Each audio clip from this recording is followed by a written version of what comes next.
Hi, welcome back to another episode of Coldstream Rod Shop. I'm Derek Fraser.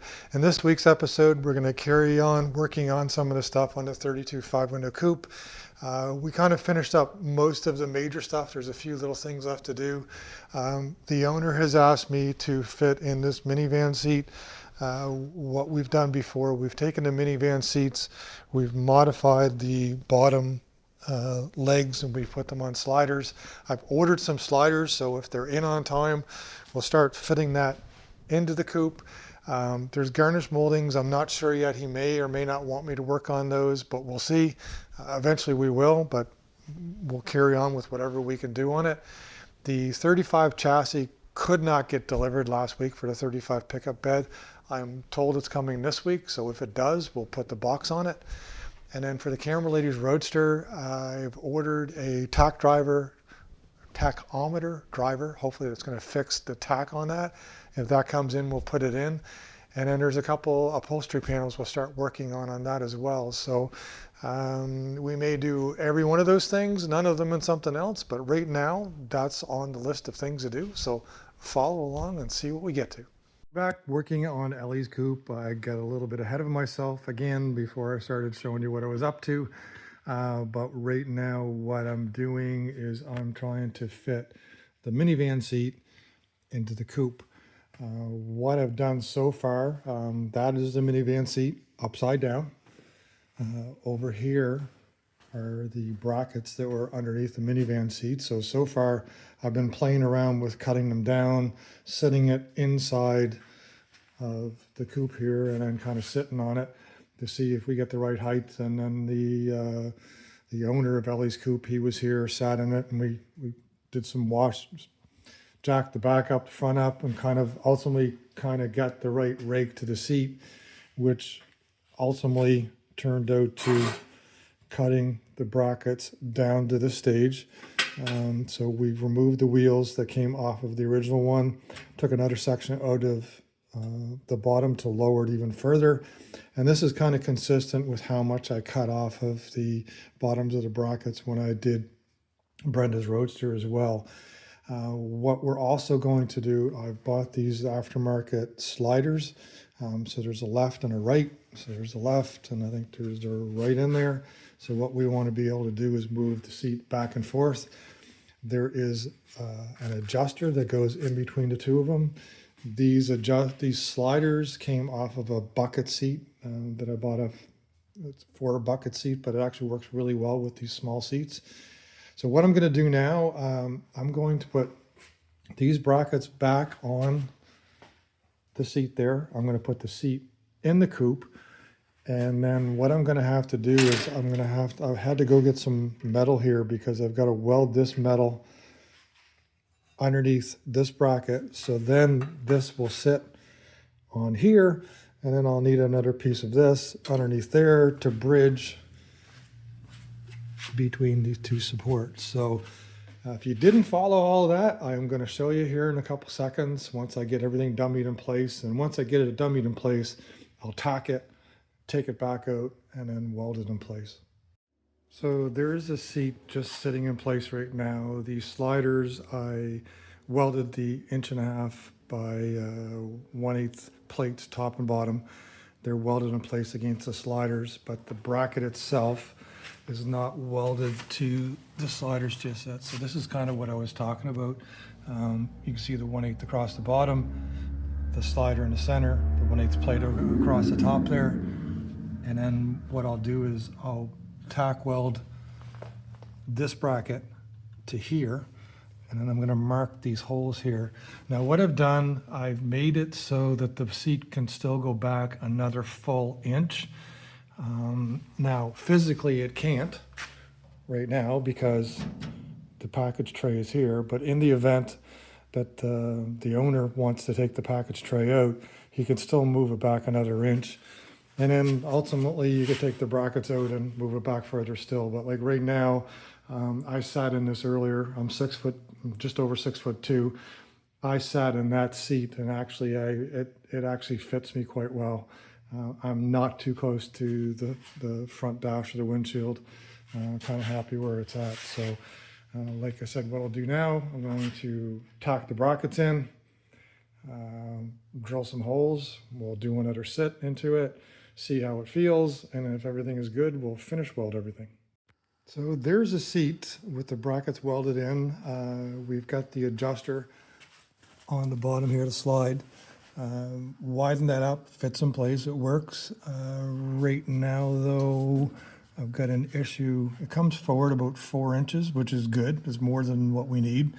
I'm thinking it should come a little further, so we may have to take this apart and check for any kind of weld interference or something. But I think if it comes more than 4 inches forward, it's just not going to be practical to drive. So right now we're completely in the practical zone for adjustment. And like I said, in the event that the package tray has to come out, it'll still go back, I think, another 1.5 inches when the package tray is removed. And again, like I said, worst case, we unbolt it from the floor, put longer brackets onto it and shift everything back in there. But right now, like I said, I'm 6'2". I sit in there, I'm looking through the center of the windshield, so all is good. I'm going to get Elle's Coupe's owner to come by and have another seat and see if we can finish putting the bolts in. So it's Sunday morning. The owner of Elle's Coupe came in and sat in the seat, adjusted forward and back, and we got to go. Everything is good as far as fitment goes. So like I said, we've got one set of bolts right there into the subframe. I just have to drill the holes for the back in order to put those in. We'll be good to go for that. And then there's a few more things he wants me to do before he takes it back. One of them is actually sort out the windshield frame. Windshield frame is in. What we wanted to do now, we've got it back on the hinges, so that's all good. Got to get the hold open brackets. They have to actually be shortened because in combination with the roof being chopped, the way that it was, and chopping the windshield frame, they don't fit. So we've got to shorten those up. I don't know if I can demonstrate it here or not, but I'm going to do my best. Just bear with me a second. Okay, yeah, there we go. So you can see right now, when it was closed, it would interfere with the windshield frame. So I'll have to shorten those up probably a good inch or so that when this is shut and the window is cam shut, it's not up against the glass. So that's not a big deal. I've done that before. Then over, if you notice, there's a bracket, if we can focus properly, there's a bracket here that's on this side of the windshield post, and it is missing on this side. So we looked at trying to get one, and at the end of the day, it turned out to be that it's faster and quicker to make one. Essentially, that is a 5/16 coarse thread bolt. So went over to the junk pile and found a piece of 1/8 stick plate or sheet metal, whatever you want to call it. Bent it to the shape that this is in, welded on a piece of a 5/16 bolt. And then right now what I'll do with this little piece here, I'm going to fit it.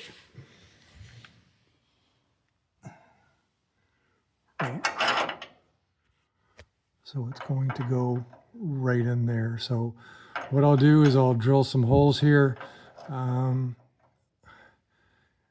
debating whether to drill some holes and weld it in place because the original one is riveted, or if I drill some holes and put some screws into it. I'll see if I've got some machine screws over there. I may just drill and tap it so that could come in and out. I don't think it really matters too much. Riveted is almost like welding. But anyway, we're going to get that in place.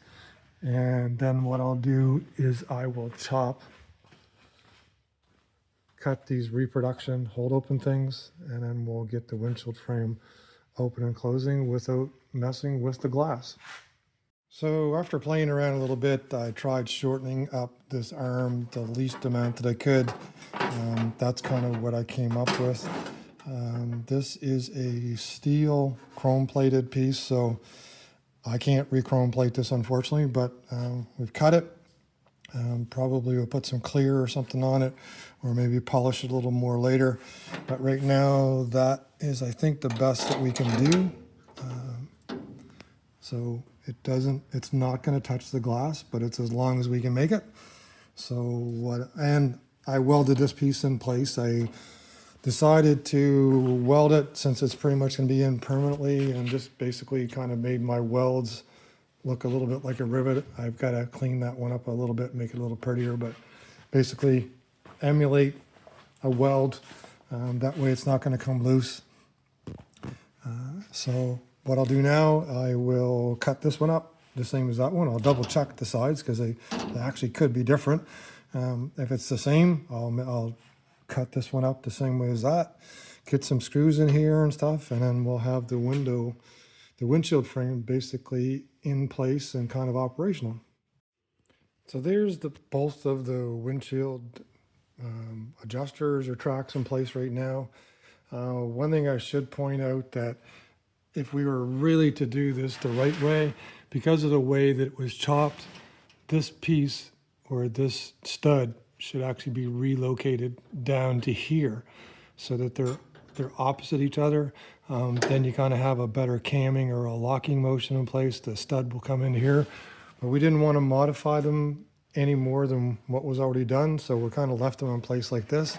So right now the windshield does open up enough. Obviously it doesn't open as much as it would if we would have made those adjustments the other way, but right now it's going to clear the windshield and it's going to work. It's going to hold things in place. It won't have the same camming motion that it would if it came into this hole here, but the windshield is still going to stay tight once we tighten everything up. So anyways, that's done. Next, I got to hook the cowl vent up. Now, one of the things with the cowl vent, we had all of the pieces. Just going to walk over here. I took the cowl vent out. We've got this hinged piece. The other section is up underneath the dash. So I don't know if we can see it from there, or actually it would be right there where my fingers are. We're kind of looking upside down. But I got to go in now and I got to take those studs out. And what I'll do is I'll remove the original studs and we're going to replace it with 1/4 nuts and bolts. And then that way we'll be able to hook the other half of the hinge back in and then hook it up to the vent itself. So there's one more thing off the list to do. As I said, I drilled out those old studs. They were close to 1/4 inch anyways. Cleaned the holes out, and for now I've got some 1/4 nuts and bolts in there. I'm gonna have to replace those with probably some 1/4 with a nylock or something in order to hold it in place. But cowl vent opens and closes. I do not have the right fine thread nut for this arm right now, but everything there is original. The handle's original. The spring, although the spring is not very strong, it still works. It's an original spring, and the detent is original as well. So cowl vent is in place now, and off to the next topic. So one more thing we had to tidy up was a bracket that went from the top wood to the wood above the door. I don't know if you can see it there. Yeah, there it is right there. So basically that's just a piece of 1/8 thick, 1.25 wide flat bar, bent with a 1/4 inch 20 bolt going into the wood on the top of the door, and then one right there going through the roof wood itself. So one simple little thing to do. Really didn't show how I made it. It's like I said, it's a piece of flat metal with 2 holes into it. I mean, the hardest part was getting the right angles. But that's in place right now. The one on the opposite side, it was there. We just had to put a 1/4 bolt through it in the same place. Now it looks like there's extra holes drilled there, I'm not sure why the extra holes were there, but on the original wood that I had, there were 4 sets of holes on the original wood, so I drilled them all in the exact same place. Just in case I was going to need them. They could be used for something else later, not really sure. But I drilled the holes all in the same place on the original wood when I was making these up. So anyways, that's one more thing out of the way for Ellie's coupe. I'm getting down to the bottom of all the little stuff to do for him before it goes back to him. He did want the holes. There was holes here. There were factory holes either for an antenna or for a spare tire. I think it was for a spare tire. This was probably a deluxe coupe because it had a matching set of holes on either side. So he decided he wanted those filled in and plugged up. Got that done. So all I'm going to do now is check with him to make sure that we've got everything he wanted done before he takes it back and starting to do the work on it himself. But we're very close to it going back and another project coming in. Well, before we get too deep into the upholstery on the Camerlady's Roadster, one thing I realized I hadn't done was put some sound deadening in. Now for a Roadster, I don't know if it's going to make a whole lot of difference or not, but we tend to want to put a little bit in to get a little bit of road noise out from inside. But anyway, top will be down most of the time. We're going to hear the wind, so at least for some of the heat coming off the exhaust, I guess it's a good practice to do. We're going to be putting like insulation underneath the carpet as well. So I had a bunch of this kill mat left over. We've used Dynamat before. I find the kill mat is about the same. And quite a bit less expensive. I noticed a lot of other builders are using the same thing. So I had so much of it. So the decision was to try and get the front floor, the kick panels, and then up the firewall so far underneath the seat. And then I had enough to do behind here on both sides of where we will sit. Don't have enough to do the floor in the back. Can always go do it later, but because it's not going to be covered. But for now, what we decided to do was put the sound deadener and the heat shield on the floor and the kick panels where we're going to be putting the upholstery in. So got that done. The camera lady is away right now, so she'll probably be starting on the upholstery for next week's episode. We've got some stuff cut up. I found my old cardboard template for the doors that we did on Brenda's Roadster. I must have cut off something on the bottom of that, so I'm going to have to remake another one, but at least I've got something to start with. So what I'll do right now is I'll be working on some of those panels to potentially upholster for next week. But another thing off the list of things to do on a Camerlady's Roadster, update on the tachometer. I don't fully have the problem solved. I did go and I bought an MSD tack adapter. I've hooked it up the way it said to hook it up. The tack does work, but instead of reading like 1200 RPM, we're showing 3000 RPM. So I've done a little more research into it, and what the additional suggestion to do is put a diode in the tack line to basically create the extra noise going to the tack.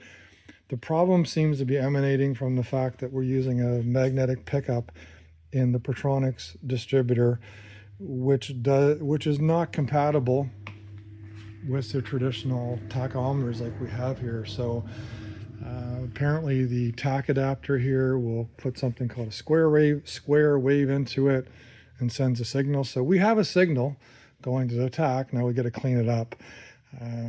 So don't know if I'll solve all of that on this episode, but we're one further step forward to getting the tack work. A few suggestions in troubleshooting this was to isolate the power supply, isolate the ground, did all that, put a resistor in the line, did that, still hasn't cleaned it up. So the final trial, as a couple of forums have suggested, like I said, is going to be to put a Zener diode, 18 volt, 1 to 3 watts. So that's what I've ordered. That's what I'm going to try. Hopefully it's in before the episode is over, and then fingers crossed we may have that solved. If not, next week. Well, today the 35 chassis showed up. The gentleman was finally able to get it here. This is not a 35 chassis that I've worked on before. It's someone else has built it, or he built it, I'm not sure. But essentially it is a early DeSoto Hemi. I don't know, 271, something like that, cubic inch, somewhere's in that range. Don't know the exact one, but I think it's 271 or 290 something, DeSoto Hemi. It's attached to a Turbo-Hydro 350 transmission with an adapter. It has a Mustang 2 front end into it.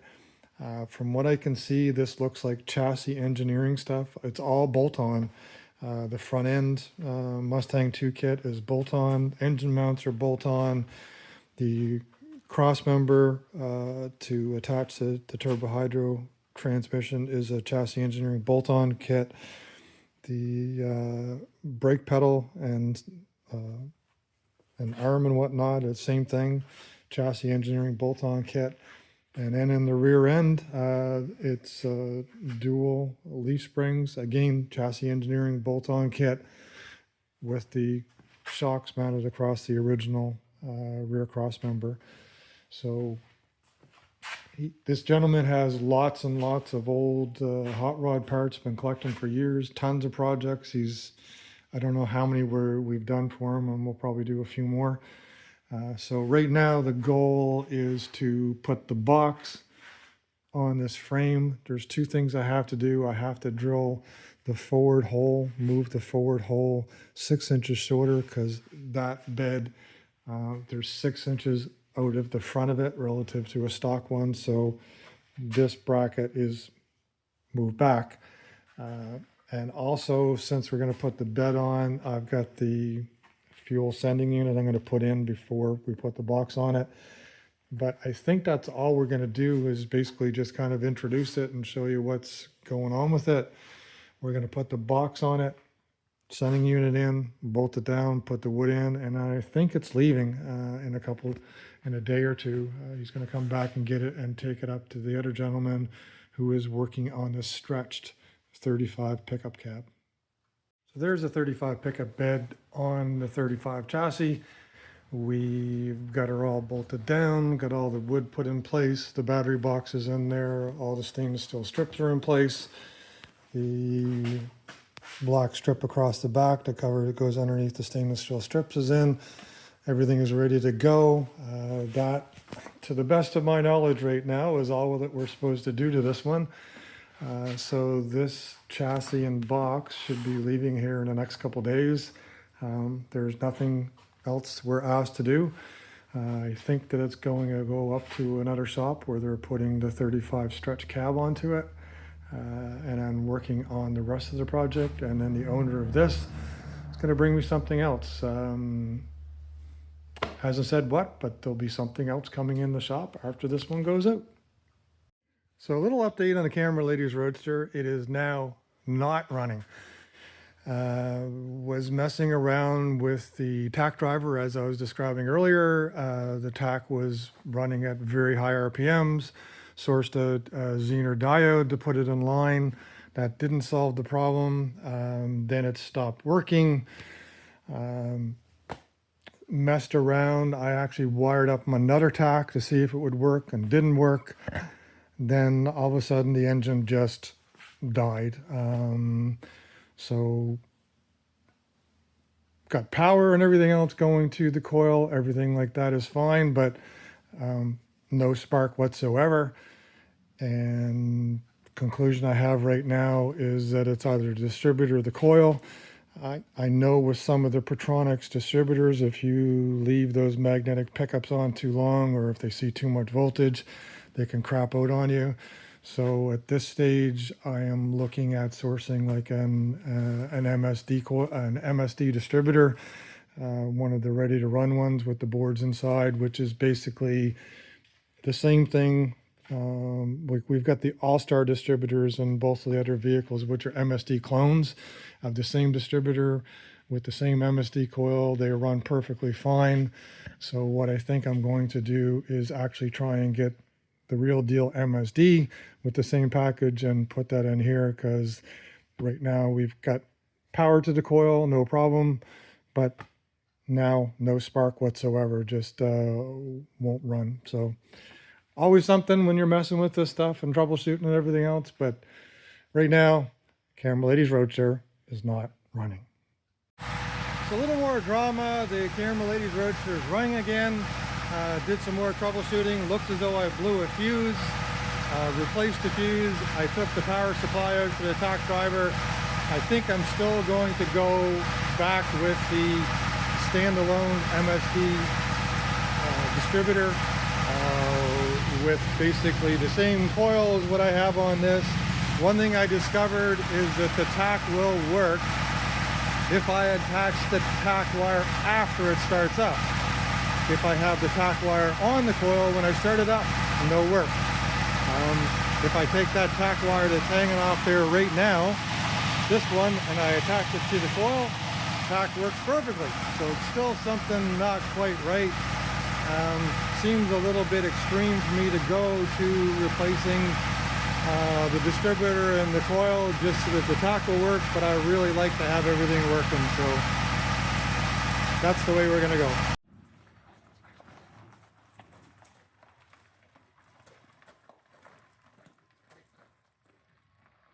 You're going backwards now, but okay. Well, we can hold her. Well, she's not heavy compared to Ron. We can. Well, we need to go over.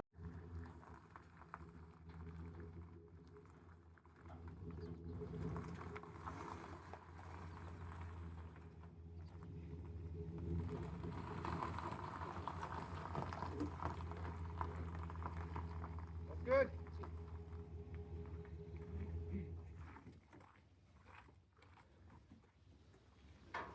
That's good. I think so. Well, that was easy.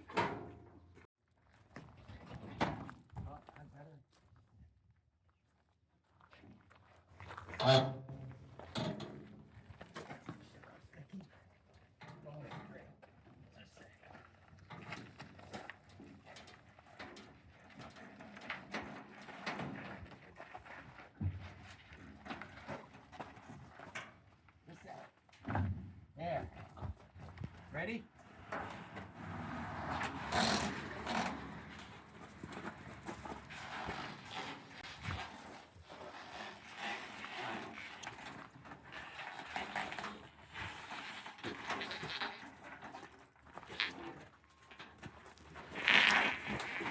Hang on. Okay. You're on this side. Yeah. I get to turn the wheel a bit.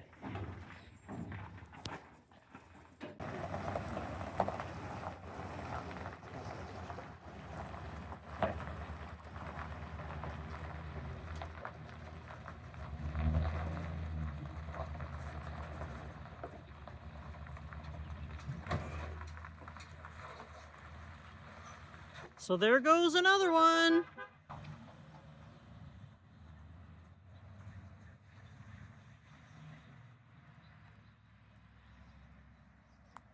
So that's it for another week at Coldstream Rod Shop. Ellie's Coupe has left the building.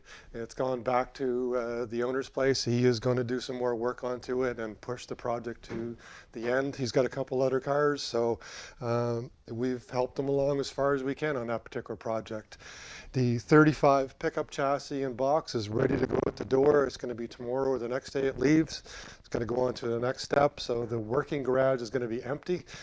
We do have a couple other projects lined up to come in. I don't know what it's going to be. 32, 33, or 34.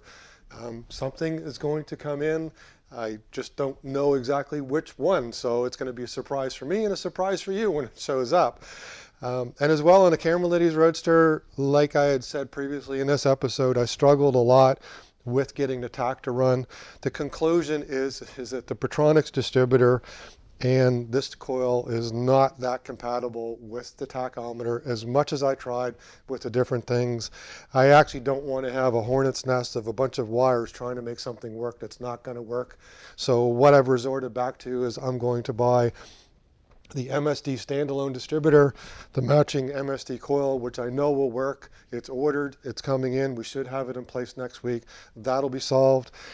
Then on the interior of the Camera Lady's Roadster, we've got the insulation in. The Camera Lady was away for a few days, so now that she's back, we're going to start working on the panels and redoing the seat, because there's not a whole lot left to do to the Roadster to actually get it out on the road, except for having a place to sit so I can drive. So we're going to focus on that next.